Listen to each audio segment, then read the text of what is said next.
World top rankings ఉన్న యూనివర్సిటీస్లో ఎలాంటి IELTS రాయకుండా ఫ్రీ ఎడ్యుకేషన్ అండ్ స్కాలర్షిప్ అందుకోవాలంటే కాంటాక్ట్ విదేశ్ కన్సల్ట్స్. నమస్తే, వెల్కమ్ టు ఐడ్రీమ్. మనతో పాటు ఉన్నారు అపోలో హాస్పిటల్ నుండి general physician doctor Kripan Kumar గారు. ఈరోజు వారితో మాట్లాడి డయాబెటిక్ గురించి తెలుసుకుందాం. నమస్తే సార్. సార్, ఈ మధ్య కాలంలో చాలా మందికి కామన్ ఇష్యూ అయిపోయింది ఈ డయాబెటిక్ అన్నది. ప్రతి 10 మందిలో 6గురికి ఈ డయాబెటిక్ అన్నది బయటపడుతూ ఉంది. అసలు ఈ డయాబెటిక్ అంటే ఏంటి, ఇది ఎందుకు వస్తుందో చెప్తారా? డయాబెటీస్ అనేది ఒక మెటబాలిక్ డిజార్డర్. అదేంటంటే వీఆర్ సీయింగ్ మోస్ట్ ఆఫ్ ఇండియాలో కూడా ఇండియన్ పాపులేషన్ కూడా more than 50% of the people are suffering with diabetes. Yes. So this has become a major issue, పెద్ద ఇష్యూ ఇది. అండ్ దీనికి ఇష్యూ అవ్వడానికి కారణం కూడా మన life style changes, life style modifications. So ఇవన్నీ దీనివల్ల కూడా పెరుగుతున్నాయి. సో యాక్చువల్లీ డయాబెటీస్ రావడానికి కారణాలు కొన్ని ఉంటాయి. మెయిన్ కారణం అంటే జెనెటిక్స్. అంటే పేరెంట్స్లో కానీ గ్రాండ్ పేరెంట్స్లో కానీ డయాబెటీస్ ఉందనుకోండి, వాళ్ళకు ఉన్నందుకు పిల్లలు కూడా రావచ్చు. అండ్ సెకండ్ కారణాలు ఏంటంటే స్ట్రెస్. అంటే ఇప్పుడున్న కండిషన్స్లో, ఇప్పుడున్న life style modification, everything life స్టైల్లో there is lot of stress in every human being. So that stress may be at home, at work, at any place. So stress is a stress. Stress వల్ల కూడా sugar అనేది initiate అవ్వడానికి, provoke చేయడానికి కారణం ఉంటుంది. And ఇంకా ఏంటంటే decreased physical activity. అంటే ఇప్పుడు మనం యాక్టివిటీస్ అనేది ముందు చాలా పాతకాలంలో అన్ని వర్క్స్ మనమే సొంతంగా చేసుకుంటాం. సో ఫిజికల్ యాక్టివిటీ అనేది చాలా తగ్గిపోయింది.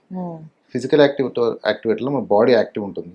సో ఇమ్యూనిటీ బాగుంటుంది. దానివల్ల మనకు ఈ ఇమ్యూనో కాంప్రమైజ్ డిజీజ్ అంటే ఈ షుగర్ కానీ, బీపీ కానీ, ఇంకా వేరే ఇతర జబ్బులు కానీ రాకుండా ఉండడానికి హెల్ప్ చేస్తుంది. సో ఈ ఫిజికల్ యాక్టివిటీ ఎప్పుడైతే తగ్గిందో మనిషికి ఎక్కువ కూర్చొని పని చేయడము, ఎక్కువ జంక్ ఫుడ్ తినడము, బయట అంటే అన్హైజీనిక్గా ఉన్న ఫుడ్ తినడం కానీ, మన బాడీని మనమే అంటే directly or indirectly we are harming our own body with all this time kind of decrease physical activities, unwanted junk food.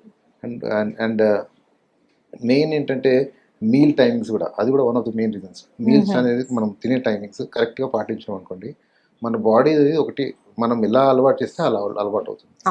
So మనం మార్నింగ్ బ్రేక్ఫాస్ట్ స్కిప్ చేస్తారు, కొందరు లంచ్ స్కిప్ చేస్తారు, డిన్నర్ స్కిప్ చేస్తారు, కొందరు డైట్ చేస్తారు.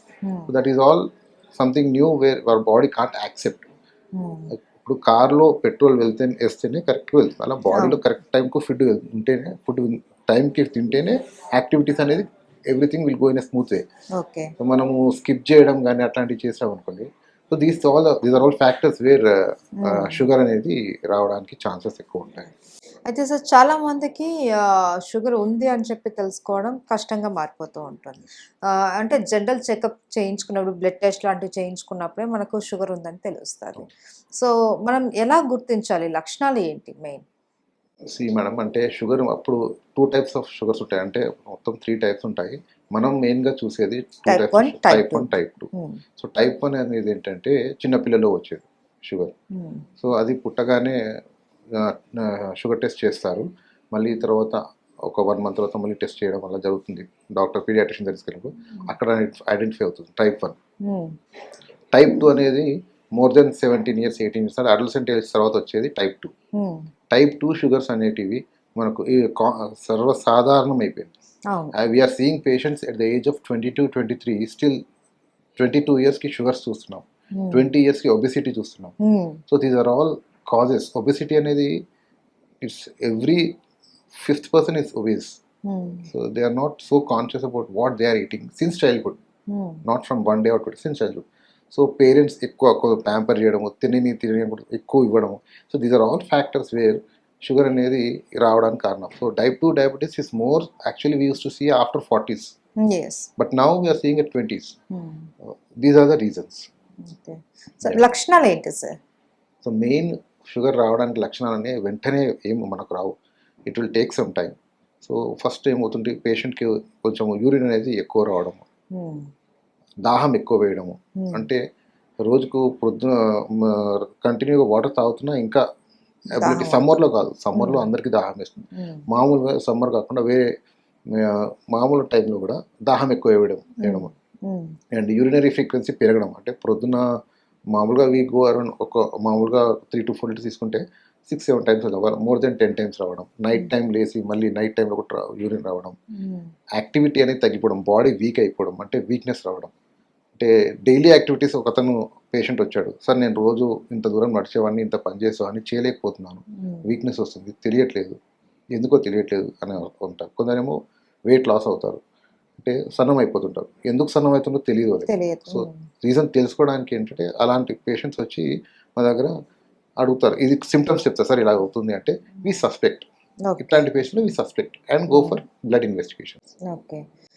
సార్ మనం దీనికి జాగ్రత్తలు ఏంటి? వచ్చిన తర్వాత మనం ఎలాంటి జాగ్రత్తలు తీసుకోవాలి? అంటే మెడికేషన్ కంపల్సరీనా?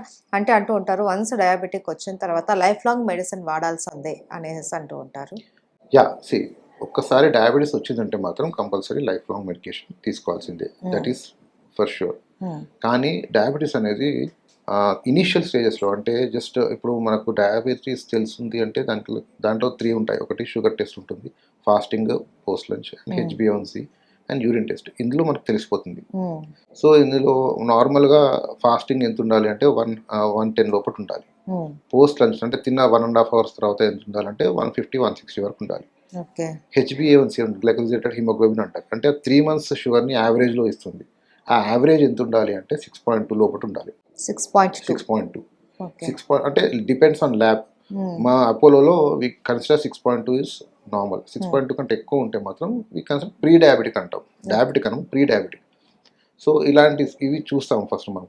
దీని ప్రకారం will categorize the patient young ఉన్నాడు, స్టార్టింగ్ స్టేజ్ ఆఫ్ డయాబెటీస్, అంటే షుగర్స్ ఫాస్టింగ్ 110 ఉంది, పోస్ట్ లంచ్ 180-190 ఉంది, హెచ్బిఎన్సీ 6.2 6.3 ఉంది. సో లైఫ్ స్టైల్ మోడిఫికేషన్స్ చెప్తాం ఫస్ట్ మనం. మెయిన్ షుగర్స్ పేషెంట్స్లో ఏంటంటే madam diet and exercise. Okay. So diet సరిగ్గా తీసుకొని సరిగ్గా ఎక్సర్సైజ్ చేస్తే we can overcome diabetes. Okay. So ఈ పేషెంట్స్ ఇనిషియల్ స్టేజ్ పేషెంట్స్కి we recommend them to go for walking, exercise, diet plans change చేయమని. So junk food avoid చేయడం, stress avoid చేయడం, ఇవన్నీ చెప్తాం. సో కొందరు 60% of the people doesn't follow honestly, 40% follow అవుతారు. Follow అయిన వాటిలో డయాబెటీస్ రావడం వస్తుంది, కానీ కొంచెం లేట్గా రావచ్చు, లేకపోతే కొందరికి తగ్గిపోవచ్చు. సో స్ట్రిక్ట్ డైట్ చేస్తూ కంప్లీట్ లైఫ్ స్టైల్ మోడిఫికేషన్ చేశారనుకోండి, they may overcome the diabetes. Okay. Yeah. అయితే సార్ కొంతమంది అంటారు ఈ డయాబెటిక్కి వాడే ఈ టాబ్లెట్స్ ఏవైతే ఉన్నాయో అవి రెగ్యులర్గా వాడటం వల్ల తర్వాత ఇన్సులిన్ స్టేజ్కి వెళ్ళిపోతారు అనేసి అంటున్నారు. నిజమేనా? ఇన్సులిన్ అన్నది మెడిసిన్ ఓవర్ డోస్ అయిపోయాక అది ఇంకా మనకు బాడీకి వర్క్ అవ్వకపోవడం వల్ల వాడతారా, లేకపోతే ఎనీ రీజన్? ఇండియాలో అంటే ఒకటి చెప్తాను, ఇండియాలో most of the people think that insulin అనేది లాస్ట్ స్టేజ్. ఇన్సులిన్ ఇస్తున్నారంటే ఇంకా కంట్రోల్ కావట్లేదు డయాబెటీస్, ఇంకా అందుకే ఇన్సులిన్ లెవెల్కి వెళ్ళిపోతుంది. That is wrong concept, completely wrong concept. Insulin అనేది మనము షుగర్ తగ్గించడానికి ఒక ఇచ్చే ఇంజెక్షన్. అది టాబ్లెట్స్ అనేది టాబ్లెట్ ఫామ్లో ఇచ్చే అంటే త్రూ టాబ్లెట్స్ వేసుకునే టాబ్లెట్స్ ఉంటాయి, ఇన్సులిన్ ఉంటాయి మేడం. మేమేం అడ్వైస్ చేస్తామంటే బెటర్ గో ఫర్ ఇన్సులిన్ అంటాం. Okay. Insulin is not at end stage, it should be given initially ఇస్తే తేడా ఉంటుంది. టాబ్లెట్స్ వల్ల సైడ్ ఎఫెక్ట్స్ ఎవరికైనా ఉంటాయి, ఏ టాబ్లెట్కైనా సైడ్ ఎఫెక్ట్ ఉంటుంది. ఈ టాబ్లెట్ వేసుకున్నందుకు మనకి ఏమవుతుంది, టాబ్లెట్స్ వాడడం వల్ల ఏమవుతుందంటే సైడ్ ఎఫెక్ట్స్ ఎలా ఉంటాయంటే లాంగ్ రన్లో అన్కంట్రోల్డ్ షుగర్స్ ఉన్నాయి, అన్కంట్రోల్డ్ హెచ్బిఎవన్సీ అంటే 3 months షుగర్స్ ఉన్నాయి, యూరిన్లో ప్రోటీన్ లాస్ ఉంది, ఇవన్నీ ఉన్నాయంటే కిడ్నీ మీద, ఐస్ మీద, లంగ్స్ మీద, హార్ట్ మీద, అన్నిటి మీద ఎఫెక్ట్ ఉంటుంది. కంపల్సరీ షుగర్ పేషెంట్స్కి ఎఫెక్ట్ ఉంటుంది. సో ఈ టాబ్లెట్స్ వల్ల కొన్ని స్టడీస్ ఏం చెప్తున్నాయంటే ఎఫెక్ట్స్ ఉంటాయని చెప్పారు. కానీ what we suggest insulin is always best then any other oral tablets. Insulin వల్ల సైడ్ ఎఫెక్ట్స్ ఉంటాయా అంటే ఉండొచ్చు, ఉండకపోవచ్చు, కానీ that is the best one. Insulin అనేది ఈజీగా బ్లడ్లోకి వెళ్ళిపోయి స్ట్రీమ్లైన్లోకి వెళ్ళిపోయి ఈజీగా కంట్రోల్ చేస్తుంది. అండ్ లాంగ్ స్టాండింగ్ డయాబెటీస్ పేషెంట్స్లోకి అదర్ ఆర్గన్స్ డ్యామేజ్ అవ్వడం చాలా రేర్. ఇన్సులిన్ తోటి ఎండ్ ఆర్గన్ డ్యామేజ్ అంటారు, ఆ ఆర్గన్స్ డ్యామేజ్ అవ్వడం ఉండకపోవచ్చు. అయితే చాలా మంది డయాబెటిక్ పేషెంట్స్లో యూరిన్ వెళ్ళినప్పుడు ఒక విధమైన నురగ లాంటిది అలా వస్తూ ఉంటుంది. అలా రావడం వల్ల వాళ్ళ బాడీలో ఉన్నటువంటి కొన్ని ఇంపార్టెంట్ ఇవి వెళ్ళిపోతాయి అనేసి అంటూ ఉంటారు. అది నిజమేనా? సి మేడం, యూరిన్ టెస్ట్ అనేది చేస్తాం, కంప్లీట్ యూరిన్ ఎగ్జామినేషన్ ఉంటుంది. దాంట్లో పేషెంట్స్ కొందరు డయాబెటిక్ కాకుండా కొందరికి కిడ్నీలో ఎఫెక్ట్ ఉంటుంది, డయాబెటిక్ కాకుండా హైపర్ టెన్షన్ పేషెంట్స్ అంటే బీపీ పేషెంట్స్ కానీ ఇంకా వేరే ప్రాబ్లమ్స్ ఉన్నాయి, ఒబిసిటీ పేషెంట్స్, కార్డియాక్ పేషెంట్స్, వాళ్ళకు కూడా ఏమవుతుంటే యూరిన్లో కొందరికి ప్రోటీన్ అనేది లాస్ ఉంటుంది. సో అందరికీ లాస్ ఉండాలని ఇప్పుడు డయాబెటిక్ పేషెంట్స్కి కంపల్సరీ యూరిన్లో ప్రోటీన్ ఉంటుంది అని ఉండదు. ఆ నురుగు వస్తుంది అంటే ప్రోటీన్ లాస్ ఉన్నప్పుడు నురుగు వస్తుంది. యూరిన్లో నురుగు వస్తుంది అంటే మీ కిడ్నీ సరిగ్గా పనిచేయట్లేదు. మీ కిడ్నీ సరిగ్గా ఎందుకు పనిచేయట్లేదు అంటే అన్కంట్రోల్డ్ షుగర్ కానీ, అన్కంట్రోల్డ్ డయాబెటీస్, అన్కంట్రోల్డ్ బీపీ కానీ, ఇంకా వేరే ఇతర ప్రాబ్లమ్స్ ఏమన్నా ఉంటే అలా కిడ్నీ మీద ఎఫెక్ట్ అవుతుంది. So what we have to show is ఆ నురుగు వచ్చిన అంత దూరం వరకు వెళ్ళకుండా ఎవ్రీ 6 monthsకి అంటే ఆఫ్టర్ 20-21 years ఎవ్రీ 6 months కానీ 1 year కానీ హెల్త్ చెకప్స్ చేయించుకుంటూ ఉండాలి. దానివల్ల ఏమవుతుందంటే we will know where we are standing. మన షుగర్ లెవెల్స్ ఎలా ఉన్నాయి, మన బీపీ ఎలా ఉంది, మన కొలెస్ట్రాల్ లెవెల్స్ ఎలా ఉన్నాయి, మన యూరిన్ ఎలా ఉంది, అంటే ఏమైనా ఇన్ఫెక్షన్ ఉందా, అసలు ఎలా ఉన్నాము అనేది ఇయర్లీ వన్స్ అది ప్రతి ఒక్కరు చేయించుకోవాల్సిన minimal protocol checkup. Okay, thank you so much sir, చాలా వివరంగా తెలియజేశారు. Thank you.